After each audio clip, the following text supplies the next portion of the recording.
नमस्ते सर, मेरा नाम अदिति सिंह है और मैं हिंदी ऑनर्स की छात्रा हूँ। जी। मेरा सवाल आपसे ये है कि अगर आपको भारत का एजुकेशन मिनिस्टर बनने का अवसर मिले तो आप हिंदी को लेकर कौन से नए बदलाव करना चाहेंगे या कौन सी नई पॉलिसीज को इंट्रोड्यूस करना चाहेंगे? पहली बात तो ऐसा होगा नहीं, है ना। कोई मुझे क्यों बनाएगा। लेकिन अगर मैं इस हाइपोथेटिकल सिचुएशन में चला ही जाऊं कि मैं भारत का शिक्षा मंत्री बन जाऊं, इसमें एक समस्या ये है कि भारत में शिक्षा समवर्ती सूची का विषय है।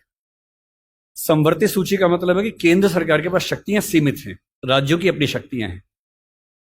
तो सबसे पहली बात, मैं राज्यों पर थोपूंगा कुछ भी नहीं, मैं सारे राज्यों के शिक्षा मंत्रियों के साथ संवाद करूंगा। मैं उन सबको प्रेरित करूंगा, समझाऊंगा। मैं उनसे कहूंगा कि तमिलनाडु में मेडिकल साइंस तमिल में होनी चाहिए, कर्नाटक में कन्नड़ में होनी चाहिए, हिंदी क्षेत्र में हिंदी में होनी चाहिए, हिंदी में नहीं इंग्लिश में होनी चाहिए, ऐसी कन्नड़ प्लस इंग्लिश में होनी चाहिए, तकनीकी शब्द अंग्रेजी में रहें। और वो शिक्षा सिर्फ मेडिकल साइंस क्यों, इंजीनियरिंग भी, लॉ में भी, जुडिशरी में भी। मैं ये भी चाहूंगा कि भारत के हर एग्जाम में, केंद्र के हर एग्जाम में अंग्रेजी और हिंदी का समान महत्व होना चाहिए। और राज्य स्तरीय हर परीक्षा में उस राज्य की राजभाषाओं का सम्मान होना चाहिए। महाराष्ट्र पीसीएस में मराठी की भूमिका अंग्रेजी से कई गुना ज्यादा होनी ही चाहिए, क्योंकि वहां के एसडीएम को, डीएसपी को मराठी लोगों से बातचीत करनी है।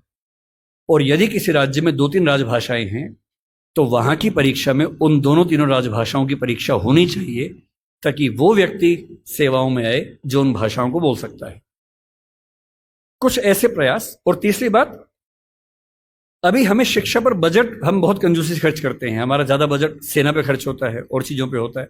मजबूरी वो भी है, सेना को हम नहीं छोड़ सकते, क्योंकि सुरक्षित होंगे तो पढ़ेंगे, अगर युद्ध हो गया किताब फेंके तो मारेंगे नहीं, तो हमें ये हथियार चाहिए ही चाहिए, युद्ध तो करना ही पड़ सकता है।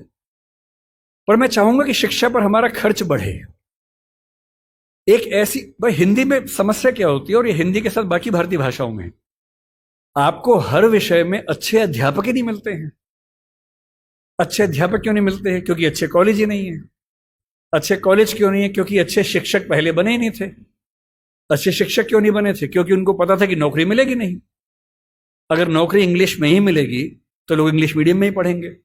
इस बच्चे ने अभी भी कहा कि मैं अंग्रेजी माध्यम में, मुझे हिंदी ज्यादा समझ में आती है। पर ये अंग्रेजी माध्यम में क्यों है? क्योंकि नौकरी का संकट है, एक मजबूरी है कि नौकरी इंग्लिश में मिलेगी। अगर भारत सरकार ठान ले और राज्यों की सरकारें ठान लें, अपनी अपनी भाषाओं में पढ़ाई लिखाई की संस्कृति को ठीक से विकसित करें। रामविलास शर्मा जी ने कहा था कि हर जिले में एक विश्वविद्यालय होना चाहिए अपनी भाषा में।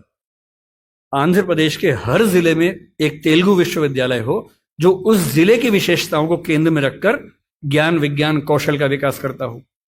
यह हिंदी पट्टी में होना चाहिए। हर जिले में विश्वविद्यालय हो, छोटा ही हो, एक विश्वविद्यालय हो। उस जिले में खेती कैसे अच्छी हो सकती है, उस जिले में उद्योग कैसे पनपेगा, स्टार्टअप कैसे होगा, उस पर रिसर्च वहां पर हो, वहां की भाषा में हो, वहां के किसान को समझ में आती हो। और देखिए, अनुवाद की दुनिया बड़ी समृद्ध हो चुकी है। आज से 4 साल पहले गूगल ट्रांसलेट करने पे हंसी आती थी। आज क्रिएटिव ट्रांसलेशन छोड़ दीजिए, तथ्यों का अनुवाद मैं तो अक्सर लगभग रोज इस्तेमाल करता हूं।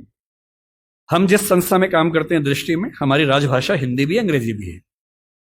और मैं सुनिश्चित करता हूं कि हमारी संस्था में जितने भी नोटिफिकेशन आएंगे पहले हिंदी में आते हैं, फिर अंग्रेजी में आते हैं। मैं खुद बनाता हूं, दोनों भाषाओं में बनाता हूं। पहले हिंदी में, गूगल ट्रांसलेट पे जाता हूं, 1 सेकंड में अनुवाद हो जाता है। फिर उसको चेक करता हूं। आश्चर्य आपको होगा कि पहले 40-50% सही होता था, आजकल 95-97% सही होता है। मुश्किल से 2 साल रुक जाइए, यह मामला 100% का होने वाला है। जिस दिन 100% का हो गया, उस दिन हिंदी वालों का यह बहाना खत्म हो जाएगा कि हिंदी में कंटेंट नहीं है। आपको अंग्रेजी का जो अखबार पढ़ना है, आज से 2 साल बाद पता क्या होगा? आप नेट पे जाएंगे, द हिंदू मान लीजिए पढ़ना है आपको, आप द हिंदू पे जाएंगे, नीचे क्या लिखा होगा, कौन सी भाषा में पढ़ेंगे, सारी भाषाओं के नाम होंगे, यहां तक कि स्पेनिश और फ्रेंच भी लिखा होगा। आप हिंदी क्लिक करेंगे, पूरा अखबार हिंदी में आएगा आपके सामने। फिर क्या बहाना बचता है? दुनिया की जो भी किताब पढ़नी है, एक टैबलेट आपके पास होगा या बुक रीडर होगा, दुनिया की जो किताब पढ़नी हो अपनी भाषा में आप पढ़ेंगे और अनुवाद की समस्या रत्ती भर नहीं होगी। मुश्किल से 5 से 10 साल के बाद ऐसी डिवाइसेस आ जाएंगी, ईयरफोन लगा होगा आपके कान में, आप जैसे मैं भी जब विदेश में जाता हूं, जहां अंग्रेजी चलती है वहां दिक्कत नहीं आती। अब जैसे मान लीजिए मैं ऑशविट्स, एक आपने सुना होगा जहां नाजी अत्याचार हुए थे, मैं 2 दिन पहले पोलैंड में वहीं गया हुआ था, वहां हर चीज पोलिश भाषा में लिखी हुई थी, कहीं कहीं अंग्रेजी थी।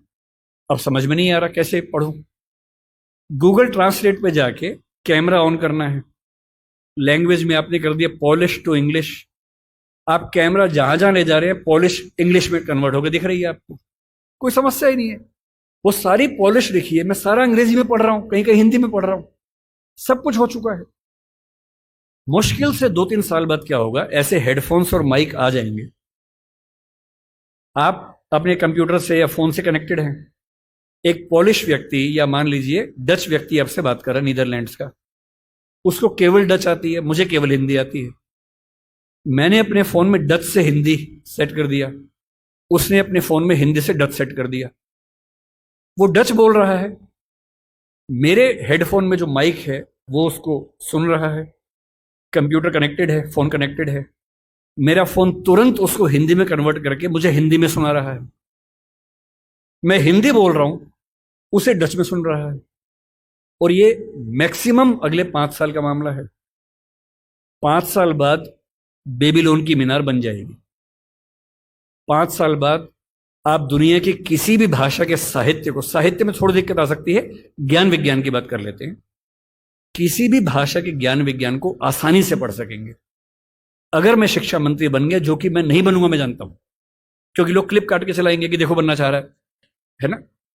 अगर ऐसा कभी हुआ तो मैं सुनिश्चित करूंगा भारत के हर विश्वविद्यालय में हर ज्ञान की चीज हर भाषा में उपलब्ध हो।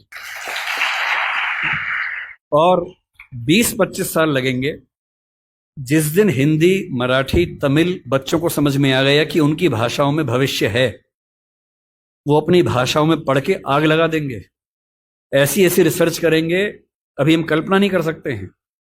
और जिस दिन सारी भाषाओं में आत्मसम्मान का भाव आ गया, रिसर्च होने लगी, पढ़ाई होने लगी, उसके बाद आप देखिए फिर क्या होता है। क्यों आपको उच्च अध्ययन के लिए केवल JNU या अशोका समझ में आता है जहां अंग्रेजी में ही चीजें मिल पाती हैं? क्यों ऐसा नहीं होता कि कुछ ऐसे विश्वविद्यालय हो जहां हिंदी में इतने स्तर के ज्ञान की बातें होती हों जो दुनिया के बेस्ट यूनिवर्सिटीज के लेवल की बातें हैं? क्यों हार्वर्ड जैसा स्ट्रक्चर हिंदी में नहीं बन सकता, येल नहीं बन सकता? एकदम बन सकता है। लेकिन सरकार को 20-25 साल ताकत लगानी होगी, एक विजन रखना होगा, और जो तकनीकें हमारे जमाने में आ चुकी हैं उन तकनीकों के होते हुए ये बिल्कुल मुश्किल काम नहीं है, एकदम आसान काम है। बस एक विजन हो, दृढ़ इच्छा शक्ति हो, और 20-25 साल का समय, एक पीढ़ी गुजरने का समय। आप ऐसे चेंजेस 2 दिन में नहीं कर सकते, एक पीढ़ी लगती है, और हर पीढ़ी के साथ वो चेंजेस आपको नजर आते हैं। मैं ये करूंगा।